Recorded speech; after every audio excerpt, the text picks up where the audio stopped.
आगामी विधानसभेसाठी संभाजी ब्रिगेड महाविकास आघाडीतील उद्धव सेनेतून 25 जागांसाठी आग्रह धरणार आहे। 23 ऑगस्ट रोजी पुण्यात संभाजी ब्रिगेडच्या कार्यकर्त्यांचा महामेळावा होणार आहे।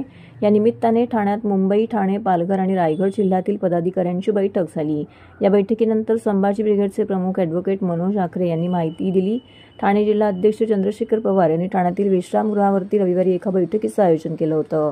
यावेळी पक्षप्रमुख ॲडव्होकेट मनोज आखरे म्हणाले, विदर्भ, मराठवाडा, पश्चिम महाराष्ट्रासह कोकणात सध्या विधानसभा निवडणुकीच्या दृष्टीने चाचपणी केली जात आहे। त्यासाठी संघटन बांधणी केली जात आहे। पुण्यात लोकशाही जागर महामेळावा घेतला जाणार आहे। यासाठी राज्यभरातून 5 ते 10 हजार कार्यकर्ते येण्याची अपेक्षा आहे। संभाजी ब्रिगेड महाविकास आघाडीचा धर्म पाळणार आहे, मात्र उद्धव सेनेतून आपण किमान 25 जागांसाठी आग्रह राहणार आहोत। संभाजी ब्रिगेडमधून तयार झालेल्या राज्यभरात सध्या 17 ते 18 आमदार असल्याने आपण जास्तीत जास्त जागा निवडून आणू शकतो, असा दावाही त्यांनी केला आहे। लोकसभा निवडणुकीत महाविकास आघाडीचे उमेदवार निवडून आणण्यातही महत्त्वाची भूमिका ठरली।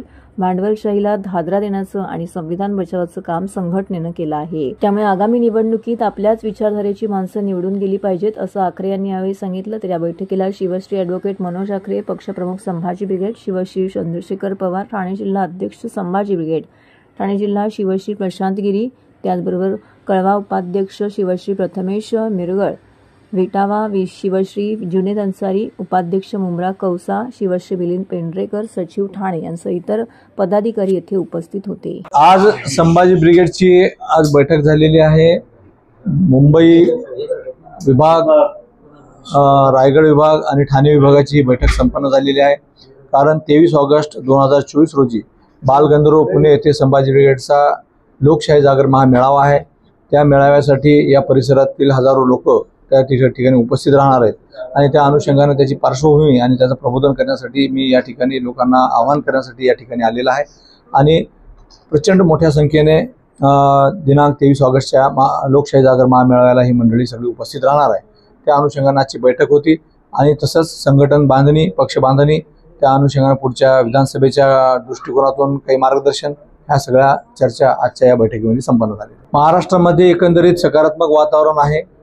संभाजी ब्रिगेड आणि शिवसेना उभाटा गट यांची आमची युती आहे, त्यामुळे पर्यायाने आम्ही महाविकास आघाडीमध्ये आहे। आणि आज गावखेड्यामध्ये शेतकरी, कष्टकरी असतील, तरुण असतील, बेरोजगार असतील, सगळे माझ्या महिला भगिनी असतील, युवक असतील, किती जरी फसव्या शासकीय योजना या सरकारनं जरी केल्या तर लोकांना कळून चुकलेलं आहे आणि महाराष्ट्राच्या गावखेड्यापर्यंत संभाजी ब्रिगेडची विचारधारा पोहोचलेली आहे। आम्ही आमच्या प्रबोधनाच्या माध्यमातून लोकांना जागृत करतो, अवगत करतो। त्यामुळे महाविकास आघाडीसाठी एक चांगलं वातावरण या महाराष्ट्रामध्ये आता निर्माण झालेलं आहे आणि निश्चितच 2024च्या विधानसभेच्या वर महाराष्ट्रातल्या महाविकास आघाडीचा झेंडा फडकणार। आम्ही संभाजी ब्रिगेडच्या वतीनं 25 जागा मागितलेल्या आहेत, त्यावरची चर्चा होईल आणि त्यानंतर निर्णय होईल। आता चर्चासत्र चालू आहे।